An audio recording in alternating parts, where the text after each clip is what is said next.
నిరుద్యోగ సోదరులారా, బాధతో జాలితో చెప్తున్నా, ఇంకెంతకాలం కేసీఆర్ పోతే రాహుల్ గాంధీ, రాహుల్ గాంధీ పోతే రేవంత్ రెడ్డి, ఇట్లా ఎంతమందిని నమ్ముకుంటూ ఉంటారు మీరు? మీరున్న దగ్గరికి అశోక్ నగర్కి 2023 నవంబర్లో వచ్చి రాహుల్ గాంధీ ఏమన్నాడు? ఆయన ట్వీట్ ఏం చేసిండు? 10 ఏళ్ల పాలనలో తెలంగాణ యువతకు న్యాయం జరగలేదు, నోటిఫికేషన్ లేక కోర్టు కేసులతో పేపర్ లీక్లతో 30 లక్షల మంది, గుర్తుపెట్టుకోండి, ఆయన కూడా చెప్పిన 30 లక్షల మంది నిరుద్యోగ యువత తీవ్రంగా నష్టపోయారు. ఇవన్నీ చెప్పుకుంటా తెలంగాణలో కాంగ్రెస్ ప్రభుత్వం ఏర్పడిన ఏడాది లోపే 2 లక్షల నియామకాలను పూర్తి చేసి యువతకు ఇచ్చిన మాట నిలబెట్టుకుంటాం. మరి మాట నిలబెట్టుకోకపోతే ఏ చెప్పుతోటి కొట్టాలి? కాంగ్రెస్ పార్టీని, రాహుల్ గాంధీని, రేవంత్ రెడ్డిని ఎట్లా కొట్టాలి? నిరుద్యోగ సోదరులారా, మీ దగ్గరకు వచ్చి చేతులు పట్టుకొని అడుక్కున్నాడు కదా, నన్ను గెలిపించండి అని రాహుల్ గాంధీ, రేవంత్ రెడ్డి. గెలిచేదాకా ఒక లెక్క, గెలిచినాక ఇంకో లెక్క. ఇప్పుడు తెలంగాణలో కాంగ్రెస్ ప్రభుత్వం ఏర్పడడానికి ఇప్పటికి 2-3 సార్లు వచ్చింది రాహుల్ గాంధీ. ఎప్పుడైనా నిరుద్యోగుల గోస వినడం కాదు, అసలు పట్టించుకోవడం కనీసం ఆలోచించిండా? అందుకే రాహుల్ గాంధీని దేశవ్యాప్తంగా పప్పు అంటారు. మనమేమో నమ్మి పప్పు కాదు, ఈయన బిర్యానీ, ఈయన మంచి మటన్ ముక్క, చికెన్ ముక్క అని చెప్పి ఈయన గెలిపించినాం, వీళ్ళ పార్టీని గెలిపించినాం. అరే కనీసం నిరుద్యోగుల అసలు ఆలోచించడం పక్క పెట్టు. ఆయన ఎక్కడో వికారాబాద్లో డీసీసీ మీ ప్రెసిడెంట్లకు శిక్షణ మీటింగ్ అయితే, అక్కడ వికారాబాద్లో అయితే రాష్ట్ర వ్యాప్తంగా నిరుద్యోగ లీడర్లు అందరిని అరెస్ట్ చేసిళ్ళు. ఇది ఎక్కడి ప్రజాపాలన ప్రభుత్వం? సరే, వాళ్ళ బతుకు వాళ్ళు గంతే, వాళ్ళు ఎంత మాట్లాడినా వాళ్ళు వేస్ట్. ఇక మనం మాట్లాడుకుందాం. అసలు పాయింట్ ఏంటిదంటే ప్రజలారా, మీరు ఉంటున్న అదే అశోక్ నగర్కు మేము విద్యార్థుల రాజకీయ పార్టీ తరఫున 2,60,000 ఉద్యోగాలు ఉన్నాయని మేము పట్టుకొని వచ్చి మీరు చదువుకుంటున్న చైర్ల మీద ప్రతి చైర్ మీద పెట్టి మీకు ఎక్స్ప్లెయిన్ చేసిపోయినాం. లేదు, మాకు బీఆర్ఎస్ ఓడగొట్టాలంటే కాంగ్రెస్నే గెలిపించాలి, కాంగ్రెస్ అయితేనే మాకు ఉద్యోగాలు వస్తాయి అన్నారు. ఇప్పుడు మళ్ళీ అదే చెట్టు కింద చదువుకుంటా ఉన్నారు కదా. ఇంకా ఇంతలోపు 4-5 ఏళ్ళు గడిచిపోయినాయి, పెళ్ళిళ్ళ టైం వచ్చింది, ఉన్న ఉద్యోగాలు కేసీఆర్ వేసిన నోటిఫికేషన్ ఇచ్చి ఈయన 2 లక్షలు ఇచ్చినామని రేవంత్ రెడ్డి మొత్తుకుంటాడు.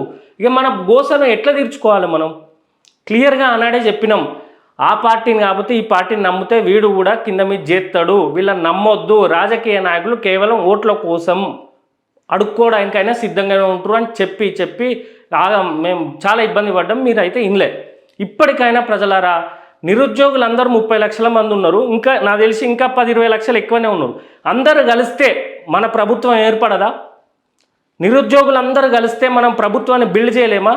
నిరుద్యోగుల సత్తా తెలుసు కదా. నిరుద్యోగులు అందరూ కలిసి బీఆర్ఎస్ పార్టీని కూల్చినాం కదా, అది మనతోటే సాధ్యమైంది కదా నిరుద్యోగులతోటి. ఇప్పుడు మనం ప్రభుత్వం ఏర్పాటు చేయలేమా? మనకు పార్టీలు లేవా? మనకు సింబల్ లేదా? మేము విద్యార్థుల రాజకీయ పార్టీ ఆనాడు వచ్చి అదే మాట చెప్పినాం, ఇప్పుడు అదే మాట చెప్తున్నాం వచ్చి. ఇప్పటికైనా నిరుద్యోగులారా మారుదాం. మనం రాజకీయంగా ఒక పార్టీ ఉన్నది, మనకు విద్యార్థుల రాజకీయ పార్టీ, హెచ్ సునీల్ అన్న అధ్యక్షతన ఇది నడుస్తుంది. అన్న ఉద్యమకారుడు, మీరందరూ చూసే ఉంటారు. అశోక్ నగర్కి వచ్చినప్పుడు చాలా సార్లు వచ్చినాం, దిల్సుఖ్ నగర్ పోయినాం, అశోక్ నగర్ పోయినాం. నిరుద్యోగుల కోసం Group 1, Group 2 నోటిఫికేషన్ల కోసం సెక్రటరియట్ ముట్టడించినాం, రేవంత్ రెడ్డి ఇల్లు ముట్టడించినాం ఆయన బొంద మీద. ఇవన్నీ చేసినాం. ప్రజలారా, మనం కలవాలే, నిరుద్యోగులు అందరూ ఏకమైతే మనందరం ఇంకా మనకు బ్యాట్ గుర్తున్నది. అందరూ యువత అనుకున్నాం, వస్తారేమో అనుకున్నాం. ఈ పార్టీలను నమ్ముతాళ్ళు, వీళ్ళు మోసం చేసే పార్టీలు, ఈ బీఆర్ఎస్ కానీ కాంగ్రెస్ అని ఎన్నిసార్లు చెప్పినా మీరు ఇన్లే. మన బ్యాట్ గుర్తు యువత బ్యాట్ గుర్తు పట్టుకొని కింద మీ చేతి ఇప్పటికి దాదాపు ఒక 10-20 సీట్లు మనం కాంగ్రెస్ వాళ్ళే గుంజుదాం అప్పుడే. ఇప్పుడు కూడా మీకు అర్థం కాకపోతే రాహుల్ గాంధీని ప్రధానమంత్రిని చేద్దాం అందరం కలిసి. ఇక మన ఇంటి దగ్గర ఉన్న పొలాలు, ఇండ్ల వాకిలు అన్నీ ఏమైనా బంగారం ఉంగురాలు అవన్నీ అమ్మి తాకట్టు పెట్టి ఇవి రాహుల్ గాంధీకి దేశవ్యాప్తంగా తిరుగుదాం. రాహుల్ గాంధీ వస్తే 2 కోట్ల ఉద్యోగాలు దేశవ్యాప్తంగా 2 నెలల్లోనే ఇస్తాడని చెప్పి తిరిగితే రాహుల్ గాంధీ ప్రధానమంత్రి అవుతాడు. అప్పుడు మనందరం రోడ్ల మీద పడ్డట్టు అవుతుంది. అట్లా చేద్దామని చెప్పుల్లి. ఇప్పటికైనా మీకు నమ్మకం వచ్చింది కదా, బీఆర్ఎస్ నమ్మినా వేస్టే, కాంగ్రెస్ నమ్మినా వేస్టే అని. ఇప్పుడు కాంగ్రెస్ పేరు కోపం మీద మళ్ళీ బీజేపీనో బీఆర్ఎస్కో సపోర్ట్ చేస్తే మాత్రం మన బతుకుల్ని ఎవ్వడూ మార్చలేడు. జర ఇప్పటికైనా అర్థం చేసుకోండి నిరుద్యోగులారా, మనది విద్యార్థుల రాజకీయ పార్టీ. మన ముఖ్య ఉద్దేశం విద్యా వైద్యం, ఏదన్నా పార్టీ విద్యా వైద్యం ఉచితంగా కార్పొరేట్ లెవెల్లో అందించాలని ఉన్నదా? ఆ ఉచితాలు ఇస్తాం, ఈ ఉచితాలు ఇస్తాం. రేపటి రోజు అయితే క్రెడిట్ కార్డులు బిల్లు కూడా మేము కడతామని దొంగ హామీలు చెప్పి అబద్ధపు హామీలతోటి మళ్ళీ వేరే పార్టీ 2029 అవతరించేదాకా కూడా మనం ఇట్లా చూసుకుంటుందామా? లేకపోతే మనమే ముందుకొచ్చి మనం కొట్ల కొట్లాడి మనం ఆ సీటును గద్దరన్న చెప్పినట్టు గుద్ది గుంజుకుందామా? ఒకసారి ఆలోచించండి నిరుద్యోగులారా, ఎన్నిసార్లు వీళ్ళని నమ్ముకుంటుంటాం. ఈరోజు ఫ్లైట్ దిగిళ్ళు మంచిగా, అటు నుండి డీసీసీ మీటింగ్లకు వికారాబాద్ పోయిళ్ళు, ఆడ ఫోటోలు దిగుతారు, మాట్లాడుకుంటారు, పల్లపుల్ల ఇట్లా ఇట్లా అనుకుంటా మళ్ళీ ఫ్లైట్ ఎక్కి ఢిల్లీకి పోతాడు. మనం గెలిపించినంత ఇంత కట్టసి కూడా లేని నాయకులు పార్టీలు మనకు అవసరమా? మన ఇంట్లో అమ్మ నాన్న ఎంత ఇబ్బంది పడుకుంటే హాస్టల్ ఫీజులు కడతా అంటే మనకు తీసుకోబుద్ధి కాకుండా తప్పక తీసుకొని వాళ్ళ చెమటోర్చిన డబ్బుతో మనం ఇక్కడ రెంట్లు కట్టుకుంటా ఎన్ని రోజులు చదువుకుంటుందాం? మన తెలంగాణ గడ్డ ఎన్ని ఉద్యమాలు జరిగినాయి మన దగ్గర. ఊకేమన్నా అంటే దిల్సుఖ్ నగర్ దగ్గర ప్లకార్డులు పట్టుకొని, అశోక్ నగర్ దగ్గర ఉస్మానియా యూనివర్సిటీలో ఈ నిరసనలేనా? ఎప్పుడైనా గుర్తుపెట్టుకొని ముళ్ళును ముళ్ళుతోటే తీయాలి. రాజకీయ నాయకులకు రాజకీయంతో బుద్ధి చెప్పాలి. అందుకు మనకంటూ ప్లాట్ఫామ్ ఉన్నది, విద్యార్థుల రాజకీయ పార్టీ ఉన్నది, ఎస్టాబ్లిష్ అయి ఉన్నది. మీకోసం మేము వెయిట్ చేస్తున్నాం. మనందరం కలిసి విద్యార్థుల రాజకీయ పార్టీ తరఫున అన్ని పార్టీలకు చెక్ పెడదాం. గెలవడం పక్క పెట్టు, మనందరం కలిసి ఒక పార్టీతోటి. ఇప్పుడు ఇండివిజువల్గా ఉన్నారు నిరుద్యోగులు అందరిని అరెస్ట్ చేసిల్లా. ఆదిలాబాద్ కాంచల్లి, కరీంనగర్లా, Kakatiya university, Osmania university, Dilsukhnagar, Ashok Nagar, Vikarabad, అన్ని జిల్లాలలో నిరుద్యోగ నాయకులను అరెస్ట్ చేసిళ్ళు, హౌస్ అరెస్టులు చేసిళ్ళు, ప్రివెంటివ్ అరెస్టులు చేసిళ్ళు.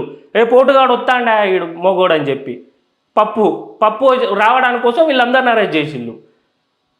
ఇంకెన్ని రోజులు ఇట్లా చేద్దాం నిరుద్యోగులారా? ఆలోచించండి. మనందరం గెలుచుడు పక్కకు పెట్టొద్దు. మనందరం ఒక పార్టీగా ఫామ్ అయినాం. మన పార్టీ ఉన్నది, సింబల్ని అన్నీ ఉన్నాయి. మనందరం ఒక గలం మీదకి వచ్చినామనుకో, ఒక్కటై జెండా ఎత్తినామనుకో, వేరే పార్టీలు అట్లీస్ట్ భయపడతాయి. ఈ కాంగ్రెస్ వానికి ఏం భయం అంటే, అమ్మో ఈ పిల్లలందరూ ఏకమైతాళ్ళు, వీళ్ళందరూ మళ్ళీ పుసుకున్న బీఆర్ఎస్ సైడ్ పోతే ఎట్లా అని చెప్పి ఆ భయానికన్నా మళ్ళీ 50,000 1,00,000 ఉద్యోగ నోటిఫికేషన్ ఇస్తాడు. బీఆర్ఎస్ వాళ్ళకి ఏం భయం అంటే, ఈ నిరుద్యోగుల తరఫున వీళ్ళకి సపోర్ట్ చేయాలి. మనం సపోర్ట్ చేయకపోతే మళ్ళీ కాంగ్రెసే గెలుస్తుంది, లేకపోతే బీజేపీ మెల్లగా పుంజుకుంటుంది. ఇప్పుడే మొలకెత్తిన విత్తనం స్ప్రౌట్స్ లాగా వస్తుంది, వాళ్ళకి నిరుద్యోగులు బీజేపీ పార్టీకి పోతారని వాళ్ళ భయంతో వాళ్ళు వచ్చి నిరుద్యోగులకు మద్దతు తెలుపుతారు. ఏదైనా రాజకీయంతో, అది మన తెలంగాణ ప్రజలకు నిరుద్యోగులకు అందరికీ తెలుసు. ఇప్పుడు మీరు కరెంట్ అఫైర్స్ చదువుతారు, గ్రూప్ 1 గ్రూప్ 2కు ప్రిపేర్ కావాలంటే మనం వరల్డ్లో ఉన్న ఇష్యూస్ అన్నీ చదవాలి కదా. మరి మనం మన కూడు గుడ్డ కోసం మనం తెలంగాణ తెచ్చుకున్నట్టు మనం దానికోసం పోరాటం చేయలేమా? ఊకే చదువుకుంటూ ఉంటే అవుతుందా? కాబట్టి విద్యార్థుల రాజకీయ పార్టీ మీకోసం సిద్ధంగా ఉన్నది. కాబట్టి అందరం కలిసి ఒకటే స్టాండ్ మీద ఒకటే పార్టీ జెండా పట్టుకొని ఉందాం, మనం సాధించుకుందాం. ఎందుకంటే మీకు ఇప్పుడు వేరే ఆప్షన్ లేదు. బీఆర్ఎస్కు గెలిపిస్తే బీఆర్ఎస్ బొందబెట్టింది, కాంగ్రెస్ అదే పని చేసింది, ఆ పప్పు అదే మురిగిపోయిన పప్పు కథలు చేసిండు. రేవంత్ రెడ్డి అసలు లెక్క జాడపత్రం లేదు. ఆ కేసీ వేణుగోపాల్ వచ్చిండు కదా, ఇలా ఫ్లైట్లో దిగిండు కదా, ఆయనకు 1000 కోట్లు పోతాయి ఇప్పుడు కేరళ ఎలక్షన్ల కోసం. ఆయన సీఎం అయిదాం అనుకుంటాడట కేసీ వేణుగోపాల్.